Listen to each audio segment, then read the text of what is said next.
Hello, I'm Eric Snodgrass, Principal Atmospheric Scientist at Nutrient Ag Solutions, and I want to thank you for watching this weekly Ag Weather Update brought to you by the Farm Credit Associations of North Carolina. Let's begin by taking a look at the all-important update that we just got from the National Hurricane Center a week ago for the 2019 Atlantic hurricane season. And when you look at their research, what they've really found is that while there's a large spread in their forecast, right now they're kind of honing in on the highest probability being for a near normal season. But that high spread is really seen here by the number of named storms they're projecting, anywhere between 9 and 15. And look at the number of those that become hurricanes, 4 to 8, and major hurricanes, 2 to 4.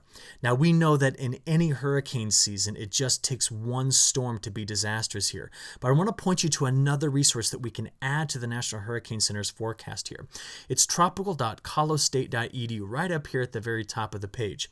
And they're going to be releasing on June 4th their latest long-range update for the hurricane season, and they're very good. Right now, they are, like the National Hurricane Center, kind of hitting on the near average to slightly below average number. And one of the reasons why so many of us are thinking about that right now is because of this map.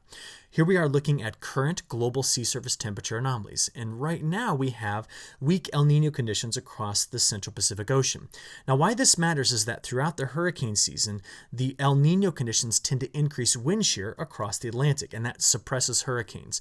But we also have to watch for the fact that coming off of Western Africa all the way into the kind of the Western Atlantic, we've got warm ocean temperatures right now. So those warm ocean temperatures, well, that would tell us that any would-be tropical system that gets into that area has plenty of energy to feed off of. So the tricky part about this forecast will be to understand, well, what is El Nino going to do? Right now, we're waiting to get past what we call the spring barrier. Once we get into June, into this time frame, we'll be able to do a much better job at forecasting the strength of El Nino. The current spread in the forecast is large, but most forecasters, most research models are suggesting we keep a weak El Nino. That's where we're above this dashed line right here throughout much of the hurricane season and into early late fall, even into next winter.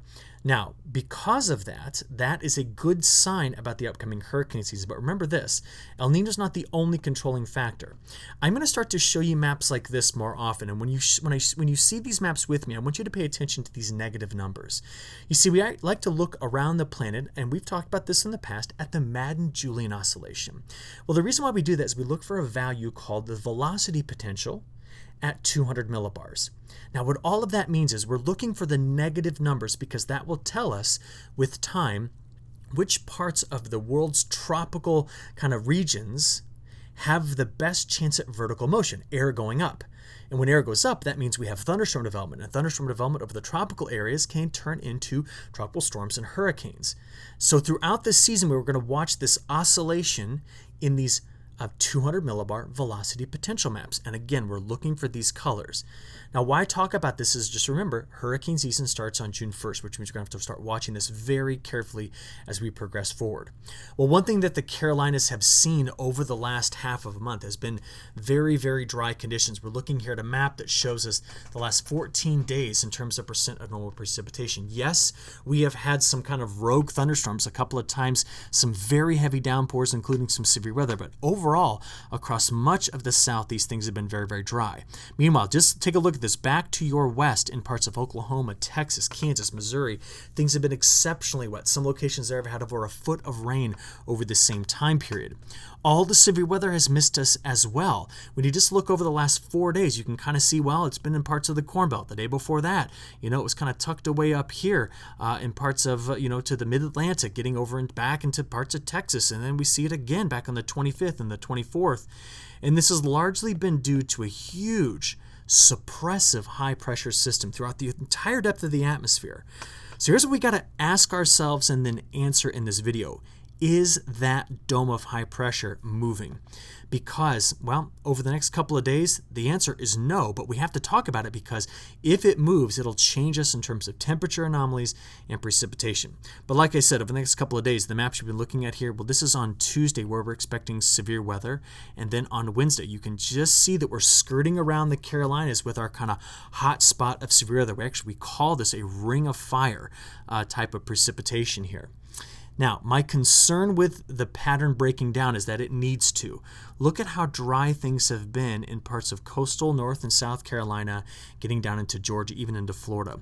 We have top soil moisture anomalies here that are anywhere between 20 to 40%, which means that we're only 20 to 40% saturated, and some fields much, much lower than that. We've had some pretty extreme heat as well. Well, with that high heat and low moisture, we are able to evapotranspire. That's evapotranspiration. Get rid of that moisture very quickly. And as you've been seeing here in this map, we're not replacing it anytime soon. We see that over the next 5 days, the ridge stays in place. It's going to continue to stay hot and dry. And as a result of that, we're going to continue to see those soil moisture numbers go down. But I have good news. The pattern is changing. But look at this. The pattern we've been in, which has featured this deeper trough here and this broader ridge over the southeast, well, in this animation, wherever you see those warm color dots which show up there they are, those tell us where we're getting near or setting new all-time record temperatures or tying them. And you can just see the pattern. Watch it again here as I let this animate again. It's cool inside the trough out west. See all the cooler color dots out there? And then if we get to the 24th, the 25th, and 26th here, look at the heat building over the Carolinas. Boy, it has been hot. Well, let's talk about temperatures. Now watch this. This is important because this tells us what change is coming. Yes, Tuesday, very, very warm day. Temperatures in the 90s and in some locations approaching triple-digit heat. But I'm going to play this fast first because I want you to watch the temperatures slide west. Ready? See that? Did you notice the breakdown in the pattern? Yes, we have 5 days of heat coming. Look, this is Tuesday, Wednesday's high temperatures, Thursday's high temperatures, Friday. But look at the weekend. You start to see the temperatures backing off a bit and getting much hotter along the Gulf Coast states over back towards Texas, where we then slide back into what I would call much more seasonable high temperatures. So let's talk about why that is. First, over the next 5 days, yes, we do carry the high heat. This is the temperature anomaly map from the European model. This pattern isn't going anywhere. But look at days 5 through 10. We start to see much more normal temperatures returning where the heat now slides into the Gulf Coast states. That's an important transition to be talking about. Unfortunately, much of the next week to week and a half is going to be dry across the Carolinas, but we do see that the end is near in terms of this extreme heat because the pattern is shifting. Now I just want to play it for you so you can see it. Ready? What do we have right now? Deep trough over the southwest, big ridge over the southeast. That is what's keeping the oppressive heat in place. But watch this. Over the next several days, we start to see a trough developing over the east coast, a ridge building in the central plains, there it is, and move back up toward the north. Now the difference here is that the flow pattern is tending to do this. And that's much different than having this highly amplified pattern which we had been seeing, which means we're going to return to more summer-like weather. And the good news about that is, while the next several days are going to be hot and dry, watch what happens when I animate for you precipitation every 6 hours through the next 10 days. You will see the dominance of the ridge sitting here, but you're going to watch it break down once I get beyond about day 7 or 8. You ready? So things are protected, not much in terms of precipitation until I get out to here. And what was that? You notice that once we got past the 3rd and 4th of June, let me take you back here. This is June 2nd, 3rd, and 4th, we start to see the precipitation returning to the Carolinas.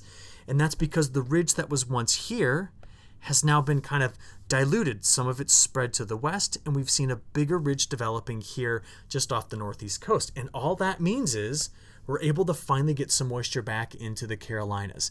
And I'm sorry you got to wait for a few days, but at least I see the end in sight. That's an important shift we're watching here. So over the next 7 days, getting all the way to next Tuesday morning, we do see that overall the southeast is staying dry with some widely scattered storms moving through parts of the Carolinas once we get to the end of this time period. But watch this. This is now day 7 through day 10 added to this map. Ready? There we go. Now we're bringing in more precipitation, which we desperately need. So you got some hot, dry days coming up, but the pattern is breaking down. I want to talk global real quick here. A couple of things to point out. When we take a look at Europe, much of Europe has been wet over the last 30 days, as has the Russian wheat belt. Central Europe is going to continue to be wet and cold, but the Russian wheat belt here is going to be warmer and drier. By the way, this map again shows you the last 30 days in terms of precipitation anomalies. Coming down here into parts of Brazil, yes, we've been on a bit of a drying trend right in through here, but we've had enough regular precipitation that the safrinha corn and safrinha cotton crops that are coming out of Brazil look very, very good. Harvest pace in Argentina has been good as well. But I want to take your attention here to parts of China. China's main growing region's up here in the northern and kind of eastern part of the country. And up over the last 30 days, things have been relatively wet. But we're seeing some changes in this area. What am I talking about? Well, these are the major productive regions in China. Again, we're looking for these colors which represent cropland. And we can see that those two areas I circled there are very productive. I also want you to keep an eye on India, because as I show you these next two maps, India is going to continue to see triple-digit heat every day this week. And by the end of the week, we're starting to bring in some triple-digit heat into that very productive ground there in northeastern China. Now, why I'm kind of bringing this to your concern here is because I don't see any precipitation over that area for the next week as well. This may be spelling some early season stress in that part of Asia, and I think it's something we need to be watching because we have many competing crops with what we grow in the Carolinas with what happens here in China. So we'll keep a very close eye on this as we progress throughout the growing season, but I wanted to give you that global update as we finish out this video. And that was a lot to take in, but let's wrap it up right here. I want to thank you for watching this video. Hope you look forward to our next one coming out next week. Thank you.